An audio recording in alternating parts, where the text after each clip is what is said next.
ස්වාමී දෙවියන් වහන්සේට ප්‍රශංසා වේවා. ස්වාමී දෙවියන් වහන්සේගේ වචනේ ශුද්ධ මාක්ස් සුභාරංචියේ පළවෙනි පරිච්ඡේදයේ 3 වෙනි වචනය ස්වාමීන් වහන්සේගේ මාර්ගයේ පිළියෙල කරා. ප්‍රියාදර සොයුරු සොයුරියනි, මෙව කැසට් පටය තුලින් ආත්මික ආශිර්වාදයට ආත්මික තෘප්තියට වඩා සියලු දෙනාගේම ආත්මික නෙත්, ආත්මික සිත, ආත්මික සවන්, ආත්මික ජීවිතය නිසිලස මේ ලෝකයේ තුල එළිය දැකේවායි කියනා වූ ප්‍රාර්ථනාව ඇතුව මෙම කැසට් පටය තුලින් ඔබට සමීප වෙන්න. මේ ප්‍රධානතම පරමාර්ථය ලෙස මා හඳුන්වනු ලබන්නේ ස්වාමින් වහන්සේගේ හස්තය පමණක් නොසොයා උන්වහන්සේගේ මුහුණ සොයන්නට සියලු දෙනාගේම ජීවිතවල කිතුණු භක්තිකයින් හැටියට අදිෂ්ඨාන කරගනිමු. උන්වහන්සේගේ අත සෙවීමේ එකම පරමාර්ථය හැටියට අද කාලීන ක්‍රිස්තියානිකාරයා තමගේ ජීවිතයෙන් බලාපොරොත්තු වෙන්නේ නිතරම ආශිර්වාදය පමණයි. එම නිසා ආශිර්වාදයේ පසුපස පමණක් ලුහුබඳින ජනතාව යම් අවස්ථාවකදී උන්වහන්සේගේ නාමය ගෞරවයට පත් කිරීමට අපුසත් වූවොත් ඒ ජනතාව කිසිසේත් දෙවියන් වහන්සේගේ නෙත් හමුවේ අවංක චරිත වෙන්න යන්නේ නැහැ. මුත් අපි දකිනවා පැහැදිලි ලෙස උන්වහන්සේගේ මුහුණ සොයන ජනතාව ඒකාන්තයෙන් උන්වහන්සේගේ තේජස බලාපොරොත්තු වෙනවා. උන්වහන්සේගේ ආලෝකය බලාපොරොත්තු වෙනවා. ඒ වගේම උන්වහන්සේගේ රාජ්‍ය ගැන බලා සිටින ජනතාවට යම් මේකින් අපිට යේසුස් ක්‍රිස්තුස් වහන්සේගේ නාමයෙන් කර තිබෙන සියලුම ආශිර්වාදවලට ප්‍රති ප්‍රේමයක්, ප්‍රති උත්තරයක්, පිදීමක් හේතු කොටගෙන ඒ කල යුතුමයි කියන අදිෂ්ඨානයෙන් යුතුව ක්‍රිස්තුස් වහන්සේගේ නාමයෙන් සියලුම ආකාර තරාතිරම් වල දේව සභාවේ පූජක පක්ෂයේ සිට කුඩාම කෙනා දක්වා සැබෑ ලෙසම ක්‍රිස්තුස් වහන්සේගේ සැබෑ අනුගාමිකේ ශ්‍රාවකයෙක් වේවායි කියන ප්‍රාර්ථනාවෙන් යුතුව නිකුත් කරනා වූ කැසට් පටය තුළින් ඔබේ ජීවිතය වෙනසක් වේවායි කියලා දෙවියන් තුල ප්‍රාර්ථනා කරනවා. ඔබ සියල්ලන්ටම දේව පිහිටයි.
හද මාදල සදා ඉඩ දෙන්නම් සමිගුනේ මගේ හදේ ජනිත කරන්නට කුටියක් ඔබ හට ආදරේ මා ආදරේ ආදරේ මා ආදරේ ආදරේ මා ආදරේ ආදරේ මා ආදරේ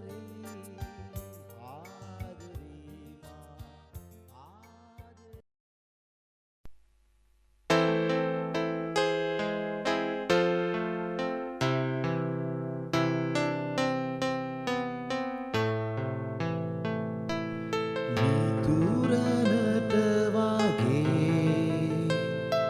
සතුරනට ඔබේ පෙම් කරන්න එයයි දේව තරුකමයාගේ පෙම් කරන්න එයයි දේව තරුකමයාගේ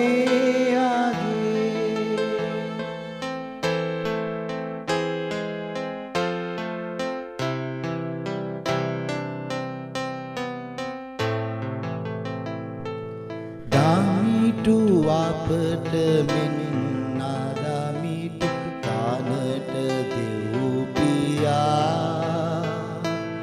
උදා කරන සැටිහිරු සඳ බලව් නිත් ආයා සුගානන්නා දුදාන අතර වෙනසක්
වැඩෙන අප සැමටා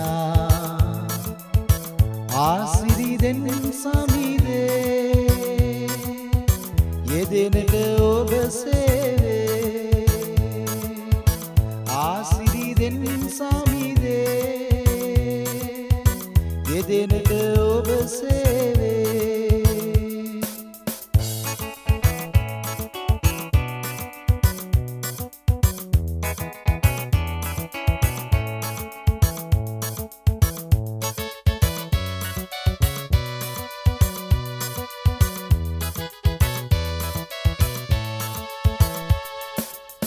හිතුවිමි ගිය මග අපටද යන්නට සවි බල දෙනු මැන සේවය කරනට හිතුවිමි ගිය මග අපටද යන්නට සවි බල දෙනු මැන සේවය කරනට කල්වරියේ වේවා දුක්ගිනි මැද වේවා ආලෝකය පතුරා ඉන්නට දිරි දේවා ආලෝකය පතුරා ඉන්නට දිරි දේවා හිතුහිමිගේ සෙවනේ වැඩෙන අප සැමටා ආසිරි දෙන් සමිදේ යෙදෙනට ඔබ සේවේ ආසිරි දෙන් සමිදේ යෙදෙනට ඔබ සේවේ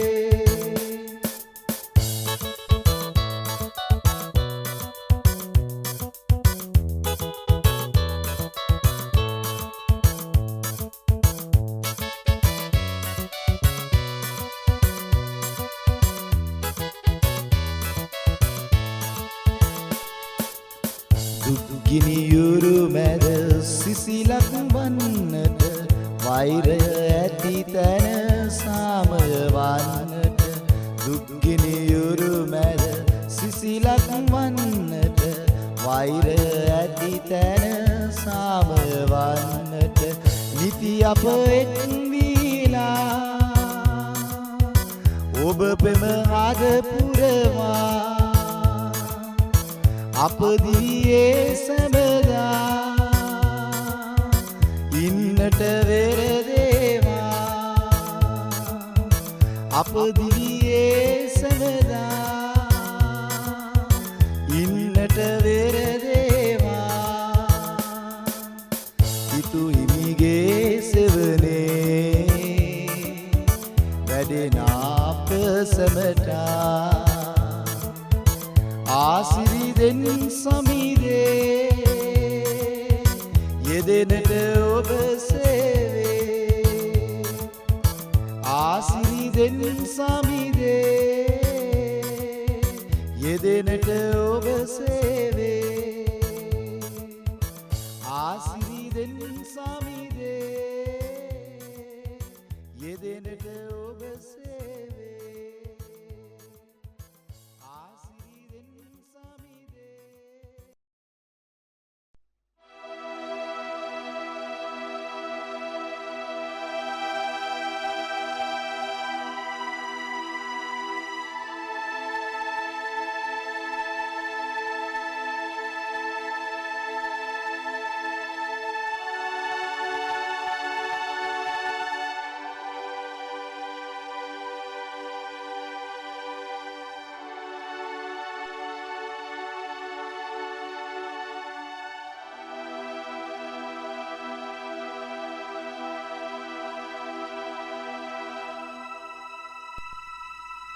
ස්වාමි උදවියන් වහන්සේගේ පාදපාමුල ප්‍රියාදර දේවදරු දෙරියනි ස්වාමින් වහන්සේගේ නාමය දරමින් මෙවැනි පීඩාවන් අරබී තිබෙන කාලවක වානුවක කිතුණු ජනතාව වෙතට ළඟට ලැබීම මා ලැබූ ආභාග්‍යයක් කොට සැලකනවා.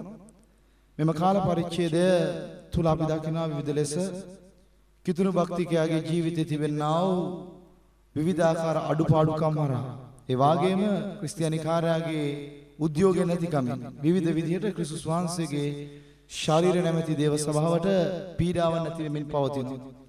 මෙහිදී පූර්ණ රැකවරණය පූර්ණ සුරක්ෂිත භාවය දෙවි පියාණන් වහන්සේ විසින් ක්‍රිස්තියානි ජනතාවට සපයන්න ඕන. ස්වාමි දෙවියන් වහන්සේගේ දරුවන් හැටියට අපේ අතින් විවිධාකාර දුර්වලකම් සිදු වෙනවා. ඒට හේතුව තමයි අද ක්‍රිස්තියානිකාරයින් වන අපට බැරුව ගිල්ලා තිබෙනවා. ඒ කාමෙන් සෑම කෙනෙකුටම එක සිතුවිල්ලකින් එක අරමුණකින් දේව පාමුලට පැමිණිලා ස්වාමින් වහන්සේ කවුද කියා නිසි විදිහට මේ ලංකාව තුළ ලාංකික දේශයේ සියලුම මිනිසුන් හට ක්‍රිස්තුස් වහන්සේ ජීවමානයි කියා හඬනගා කියන්න බැරි ආකාරයෙන් අද ක්‍රිස්තියානිකාරය බෙලහින වෙලා තිබෙනවා. එම නිසා මේ ක්‍රිස්තියානිකාරය දැනගත යුතු කාරණේ වෙන්න ඕනේ. අපි කිසිම විටකදී සභා මට්ටමින් බෙදෙන්නේ නැතුව, ජාති මට්ටමින් බෙදෙන්නේ නැතුව, කුල මල වර්ණ වර්ග බෙද නැතුව අපි ක්‍රිස්තියානිකාරයින් හැටියට සෑම කෙනාම එක අදිෂ්ඨාන පූර්වකව එළඹෙන්න ඕන. මෙවැනි කාලවක වානුවක කිසිම මිනිසෙකුට අධර්මයෙන් යුතුව යම් ලෙසක අභියෝගයක් නොකර ධර්මානුකූලව ස්වාමින් වහන්සේගේ නාමය ගැන කතා කරන්න. අද අපිට ඉතුරුලා තිබෙන්නේ ලංකාවේ ක්‍රිස්තියානිකාරයින් හැටියට කිසිම ආකාර ධර්මතාවයකට විරුද්ධව හඬක් නගන්න නෙවෙයි. කිසිම ආකාර ජාතියකට විරුද්ධව හඬක් නගන්න නෙවෙයි. අපේ එකම අභිලාෂය වෙන්න ඕනේ අපි සුභාරංචියක් මේ ලංකාව තුල මේ ලෝකයේ තුල දේශීය මුළුල්ලේ අපි විසින් ප්‍රකාශ කරනු ලබනවා. අද ඇත්තෙන්ම දකින්න තිබෙන දුර්වලම කාරණේ වෙලා තිබෙන්නේ අපි හැම කෙනෙක්ම වාගේම කල්පනා කර සිතා බලන්න ඕන මේ සභාව වශයෙන් මිනිසු බෙදිලා තැන් තැන් වල තම තමන්ගේ ආත්මාර්ථකාමී විදියට තමා කරන සේවය පිළිබඳව සිතන්නේ නැතුව දේශීය වශයෙන් ක්‍රිස්තියානිකාරය හැටියට තමා දැනගන්න ඕන තමන්ගේ ජීවිතේ තමා තීරණය කරගන්න ඕන තමන්ගේ ජීවිතේ ආත්මාර්ථකාමී කිතුණු සේවක සේවිකාවන් නොවි කිතුණු බැතිමතුන් නොවි ලංකාව තුල තිබෙනා වූ සියලුම අවස්ථාවන් වලදී ක්‍රිස්තියානි අරමුණකින් ක්‍රිස්තියානි ධර්මතාවයට එකඟව අපි ස්වාමින් වහන්සේගේ සුභාරංචි පණිවිඩය ලංකාවේ ගෙන යන්න ඕන. අද සුභාරංචි කියන වචනේ ලංකාව තුල ඇසෙද්දී බොහෝ බැතිමතුන්ගේ තිබෙනා වූ දැනුම අඩුකම ඔවුන් තේරුම් අරගෙන තිබෙන්නේ සුභාරංචි කියලා කියන්නේ හාස්කම කියන්නේ. නමුත් අපට සුභාරංචි කියා කියන්ට අද ලක්බිමේ ඉතුරු වෙලා තිබෙන්න ඕන. අපේ යේසුස් ක්‍රිස්තුස් වහන්සේ මේ ලෝකෙට මනුකයක් අරගෙන ආවේ දේවත්වය අතර. ඒ පැමිණියා වූ යේසුස් වහන්සේ මේ පොළවේදී ජීවිතය අවසන් කළා. මලවුන් අතරට ගියා. දින 3ක් සෝම් ගැබේ සිටියා. තුන්වෙනි දවසේ ක්‍රිස්තුස් වහන්සේ උත්ථාන වුණා. අද ලෝවාසී සියලුම ක්‍රිස්තියානි ජනතාව බොහොම ආඩම්බරයෙන් කතා කරන ක්‍රියාවක් තමයි යේසුස් වහන්සේ මේ ලෝකෙට ආවා. උන්වහන්සේ මේ ලෝකෙදී මැරුණා. ඒ වගේම උන්වහන්සේ උත්ථාන වුණා. නමුත් ප්‍රයාදර සොයුරින් කල්පනා කර බලන්න ක්‍රිස්තුස් වහන්සේ මරණ වේලාවේදී අද අපිට සුභාරංචි පණිවිඩය ගෙන යන්න දායක වුණේ කවුද? ඒ වගේම ඒ සුභාරංචි පණිවිඩයට මූලික රැකවරණය ඒ වගේම මූලික දිරිගැන්වීම මේ පොළවේදී අපිට ලබා දුන්නා වූ ක්‍රිස්තියානි දරු පිරිසක් හිටිය උන්වහන්සේ මිය ගිය වෙලාවේදී. ඒත් උන්වහන්සේ මිය ගියයින් පසුව තමයි ලෝකයේ තුල ඇතිවෙන්න ගත්තේ මහා පුදුමාකාර බයක්. දේව ලියවිල අනුසාරයෙන් මා ඔබට කියනවා නම් ක්‍රිස්තුස් වහන්සේගේ ශරීරය එදා ඔවුන් මරලා ඒ වගේම නීච විදියට නිඳා කරලා ඒ ශරීරයේ තිබෙන වටිනාකම තේරුම් ගන්නේ නැතුව ඒ ශරීරය පැත්තකින් දමලා ඒ ශරීරයට කිසිම රැකවරණයක් දෙන්නේ නැතුව සෝන්ගත කරන්නේ නැතුව පැත්තකට විසි කරලා දාලා තම තමන්ගේ මාර්ග සොයාගෙන උන් එකිනෙක කෙනා හැරිලා ගියා. ඒ හැරිලා ගිය වෙලාවේදී දේව ලියවිල්ලේ කියනවා සුදෝමාක් සුභාරංචියේ 16 වෙනි පරිච්ඡේදයේ 42 වෙනි වචනේ. ඒ දවස සූදානම් කිරීමේ දවස වන සබත් දවසට ප්‍රථම දවස බැවින් සවස් වූ කල ගරුතර මන්ත්‍රියෙක් වූ දෙවියන් වහන්සේගේ රාජ්‍ය ගැන බලා සිටියා වූ අරිමතේ යෝසෙෆ් ඇවිත් ධෛර්යයෙන් පිලාත් ළඟට ගොස් යේසුස් වහන්සේගෙන් මිනිහ ඉල්ලුවේ. යේසුස් වහන්සේගේ මිනිහ ඉල්ලුවේ දෙවියන් වහන්සේගේ රාජ්‍ය ගැන බලාගෙන සිටියා වූ එක්තරා මිනිසෙක්. ඔහුට තිබුණා ඒ යුගයේ සැබවින්ම ක්‍රිස්තුස් වහන්සේ මරණයට පත් වෙද්දී ඒ ශරීරයට හානි වෙද්දී හැම කෙනෙකුටම වගේ මහා දරා ගන්න බැරි බියක් ඇති වුණා. දේවලියවිල්ල මෙතන වචනයක් කියන ඔහු හිතට ධෛර්යය ගත්තා. ධෛර්යය අරගෙන ඔහු ඉදිරිපත් වුණා මම ක්‍රිස්තුස් වහන්සේගේ ශරීරය මම බාර ගන්නවා. මම ඒ රැගෙන ගිහිල්ලා මම සෝන්ගත කරනවා. ඒ ඉදිරිපත් වීම කරන කොටගෙන තමයි මිත්‍රවරුනි අද අපේ ලෝකයේ තුල ක්‍රිස්තුස් වහන්සේගේ මිනිය කිසි කෙනෙක් හොරගම් කළේ නැහැ. උන්වහන්සේ ජීවමානත්වය විදාපාන්න ඒ සෝනට මිනි ඇතුල් කරපු එම් පුද්ගලයා ගැන අපි ඇත්තෙන්ම දෙවියන් වහන්සේට ස්තුති දෙන්න ඕන. ඒකට හේතුව ඔහු හොඳ දේශකයෙක් නෙවෙයි. ඔහු ඒ වගේම හාස්කම් කළ මිනිසෙක් නෙවෙයි. නමුත් සභාව මැදයේ ක්‍රිස්තුස් වහන්සේගේ අනුගමනය කරපු දේව රාජ්‍ය අපේක්ෂා කරපු එක්තරා මිනිසෙක් පමණයි. ප්‍රියාදර සොයුරෙනි අද කාලීන ක්‍රිස්තියානි සභාවන් තුල සිටින්නා පූජක පක්ෂයේ විතරක් දේව සේවයක් කිරීමෙන් සුභාරංචිය පැතිරවීමෙන් කවදාවත් උන්වහන්සේගේ ශරීරය රැකවල් කරන්න බෑ. මේ කාලවකවානුව අපි තේරුම් ගන්න ඕනේ දේව සභාවන් වල ඉන්න කුඩාම කෙනාගේ සිට වැඩිහිටි කෙනා දක්වා අද දේව නිකායන් වල දේව සභාවන් වල විවිධාකාර ටැලන්ට් ඇති හැකියාවන් නැති උගත්කමින් පිරුණු ඒ වාගේම දෑති හයියෙන් වැඩ කරන්න පුළුවන් විවිධ අංශවල විවිධ ලෙස ක්‍රියාත්මක වෙන්න පුළුවන් විවිධ චරිත තිබෙනවා. මේ චරිත හැම දෙයක්ම තේරුම් ගන්න ඕන. මේ කාලේ ක්‍රිස්තුස් වහන්සේ වෙනුවෙන් උන්වහන්සේගේ ශරීරය ආරක්ෂා කරන්න එනම් දේව සභාව ආරක්ෂා කරන්න අපිට දායකත්වය දෙන්න පුළුවන් ආත්මීකව යාඥාවෙන් නම් ඒ යාඥාවට ක්‍රිස්තියානි සභා බැතිමතුන් කැප වෙන්න ඕන. බැතිමතුන්ට හැකියාව තිබෙනවා නම් තමගේ ජීවිතේ ආත්මික වශයෙන් ගොඩනගන්න රැකවරණයක් දෙන්න ආර්ථික වශයෙන් ක්‍රිස්තුස් වහන්සේගේ සභාව පෝෂණය කරන්න මේවාට ක්‍රිස්තියානි ජනතාව ඉදිරිපත් වෙන්න ඕන. අද ඉදිරිපත් නොවි යම් ලෙසක පූජකයන්ගේ අතට පමණක් ඒ වගේම දේවගත වරුන්ගේ අතට පමණක් යම් ලෙසක සුභාරංචිය ප්‍රකාශ කිරීමේ මාධ්‍ය බාර දීලා නිහඬ වුණොත් ක්‍රිස්තුස් වහන්සේගේ නාමයෙන් කිසි විටක මිත්‍රවරුනි මේ පොළවේ අපට මා හඬක් නගලා දේව නාමයේ මහිමයට පත් කරන්න බැරි ආකාරයෙන් දේව සභාව ඇල්මැරලයි. අපි දකිනවා දේව ලියවිල්ල ඒ වගේම ක්‍රිස්තුස් වහන්සේ මරුණු වේලාවේදී ලෝකයට මරන්න කලින් තිබුණට වඩා මහා බයක් මරුව මිනිසුන්ට ඇති වුණා. දේව ලියවිල්ල කියන ශුද්ධ මත සුභාරංචියේ 27 වෙනි පරිච්ඡේදයේ 62 වෙනි වචනේ පසුවදා එනම් සූදානම් කිරීමේ දවසට පසුවදා නායක පූජකයෝද පරිසවරුද පිලාත් ළඟට රැස් වෙවිත් ස්වාමිනියේ වංචාකාරයා ජීවත්ව සිටියේදී මම 3 දවසකට පසු නැගිටින්නේ මේ කීව අපට මතකේ. එයින් 3 වෙනි දවස් දක්වා සෝන්ගේ ආරක්ෂා කරන අනකල මැනවි. නැතොත් සමහර විට ඔවුන්ගේ ගෝලයා උත් සොරාගෙන ගොස් ඔහු මලවුන්ගේ නැගිටින්නේ අය සෙනගට කියනවා ඇත. ප්‍රියාදර මිත්‍රයනි අපි දකිනවා දේව ලියවිල්ල පැහැදිලි විදියටම ස්වාමීන් වහන්සේගේ වචනේ අනුසාරයෙන් අපි සොයලා බලද්දී උන්වහන්සේගේ ලියවිල්ලේ පැහැදිලි ලෙස කියන්නේ මෙම ස්ථානයේ මේ මිනිසුන්ට බයක් ඇති වුණා උන්වහන්සේගේ ශරීරය උත්ථාන වුණොත් ඒ උත්ථාන වෙන තැනදී යම් විදියකට ලෝකයට සුභාරංචි යන බව දැනගෙන මොවුන් නැවිත් කිව්වා මේ මිනිය සොරකම් කරයි එම නිසා රැකවරණය දෙන්නයි කියලා කියද්දී මෙතන ආණ්ඩුකාරයා පිලාත් පැහැදිලි උත්තරයක් දුන්නා. මාද කාලීන සමාජය තුල යම් ලෙසක රාජ්‍ය නිලධාරියෙක් ඇමති කෙනෙක් മന്ത്രി කෙනෙක් උත්තරීතර ගරු ජනාධිපතිතුමිය නැත්නම් ජනාධිපතිතුමේ අගමැතිතුමේ නැත්නම් ප්‍රාදේශීය මට්ටමින් යම් තැනක සිටින ජනනායකයෙක් අද දවසේ මේ පිලාත් දීපු උත්තරය යම් විදියකට මේ ක්‍රිස්තියානි සභාව මරණ පැත්තකට විසි කරන්න යන වෙලාවේදී ඒක සුණු විසුණු කරන්න යන වෙලාවේදී ඒ තනත් එක්ක තනත්යක් මේ උත්තරය පාවිච්චි කරනවා නම් මා විශ්වාස කරනවා ලංකාව තුල ජීවත් වෙන මිනිසාට ස්වාමීන් වහන්සේගේ නාමය කෙරෙහි හදවතේ කොනකෝ යම් භක්තියක් තිබේවි කියලා මේ බලන්න වහන්සේගේ ලියවිල්ල කියනවා. 65 වෙනි වචනේ පිලාත්ගෙන් ඉල්ලීමට උන් දෙන උත්තරය නුඹලාට රැකවල්ලු සිටිති නුඹලාම ගොස් නුඹලාගේ පුළුවන් පමණේ සුරක්ෂිත කොට තබාපල්ලායි පිලාත් උන්ට කිව්වේ. පිලාත්ගේ පුත්‍රය තමයි නුඹලාට රැකවල්ලු ඉන්නවා. නුඹලගේ මිනිසුන්ව දාලා නුඹලා රැකවරණය දෙන්න. මිත්‍රවරුනි මා දකිනවා දේව ලියවිල්ලේ මෙම ස්ථානයේ පැහැදිලි ලෙසම අරිමතේ යෝසෙෆ් ඉදිරිපත් වෙලා තමාගේ ජීවිතේ තමා සූදානම් කර තමාට අයිති දෙයින් ක්‍රිස්තුස් වහන්සේගේ ශරීරය තැම්පත් කළා.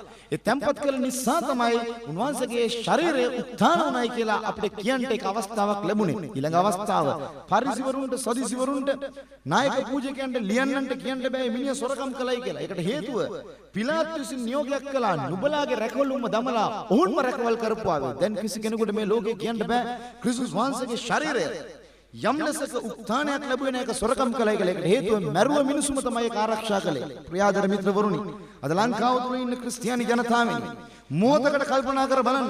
අද අපි ස්වාමීන් වහන්සේගේ නාමයට අපේ අතින් සිදුවෙන දේ ඇත්ත. අපි සෑහීමකටපත් වෙනවාද? අවස්ථාවාදී ක්‍රිස්තියානි බැතිමතුන් නොවි අවස්ථාවාදී ජනතාවක් වෙන්න එපා. මිත්‍රවරුනි අපි දකිනවා එදා ධන බලයට බැරුව ගියා ක්‍රිස්තුස් වහන්සේගේ මරණය නවත්තන්නට.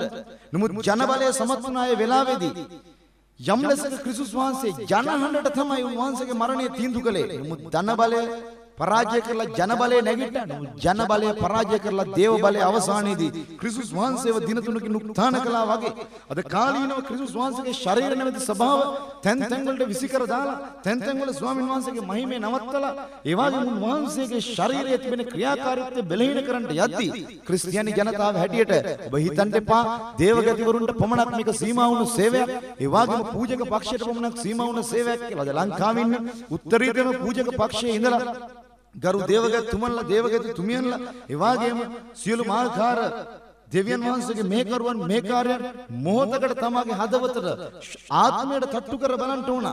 අපි අවස්ථාවාදී ලෙස පිල් බෙදෙන එකද මේ වෙලාවේ හරිද? නැත්නම් උන්වහන්සේගේ ශරීරය නිසා අපි ඉදිරිපත් වෙලා හදවතට ධෛර්යය ගන්නට යම් ලෙසක අරුමතිය යෝසෙෆ් හදවතට ධෛර්යය ගත්තා වගේ ඉදිරිපත් වෙන්න. ඉදිරිපත් වෙලා ස්වාමීන් වහන්සේගේ නාමයෙන් ලංකාව තුල අපි උන්වහන්සේගේ ශරීරය රැකවල් කරමු. කිසි ආගමකට බයින්න එපා, දහමකට විරුද්ධ යන්න එපා. නොදැන මිනිසුන් කරන්නා වූ විවිධාකාර නින්දා පීඩා හිංසාවලට ඔවුන් සමග උරණ වෙන්න එපා. ඔවුන්ට විරුද්ධව අවිවසවන්න එපා. ධර්මතාවය කියලා කියන්නේ මේ ලෝකේ ශක්තියක් නෙමෙයි, ඒක සත්‍යයක්. එම නිසා ශක්තියට වඩා සත්‍ය බලවත්. එම නිසා යම් දවසක දේව ලියවිල්ලේ කිව්වා වගේ සත්‍ය නුඹ දැනගන්නවා ඇත. සත්‍ය නුඹ නිදහස් කරයි. ඒ වචනයට එලෙසම ඉඩ දීලා ඒ වචනයට ජය ගන්න ඉඩ හැරලා මේ ලංකාව තුල ක්‍රිස්තියානි බැතිමුතුන් සෑම කෙනෙක්ම අවස්ථාවාදී ගුණමකු ක්‍රිස්තුස් වහන්සේගේ අතපමණක් සොයන ජනතාවක් නොවි. උන්වහන්සේගේ මුහුණ සොයන ජනතාවක් වෙන්න.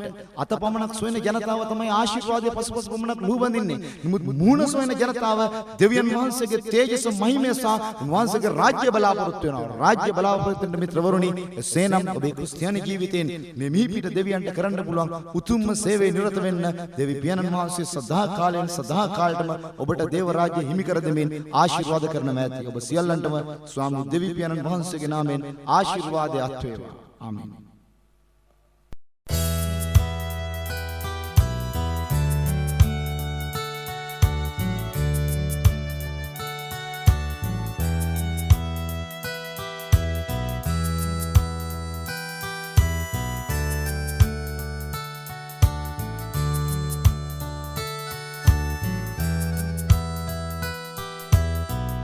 ආරම්භය සමිඳුන් වේ, අවසානය සමිඳුන් වේ.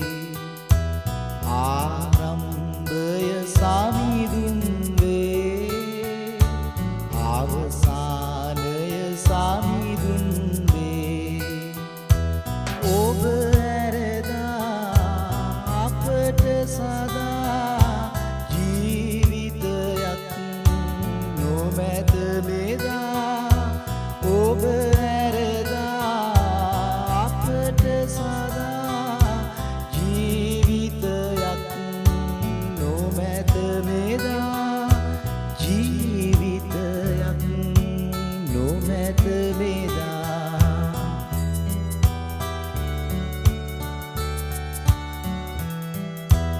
අපේ සුවය සමිඳුන් වේ, අපේ පැතුම සමිඳුන් වේ.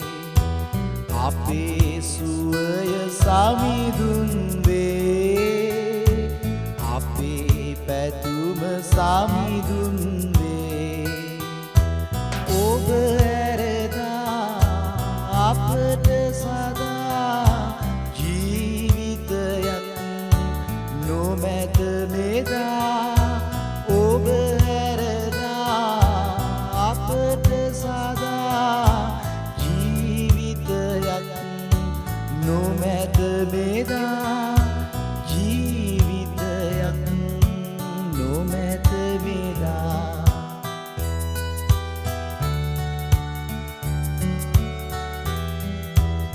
අපේ ගමන සමිඳුන් වේ, අප මාවත සමිඳුන් වේ. අපේ ගමන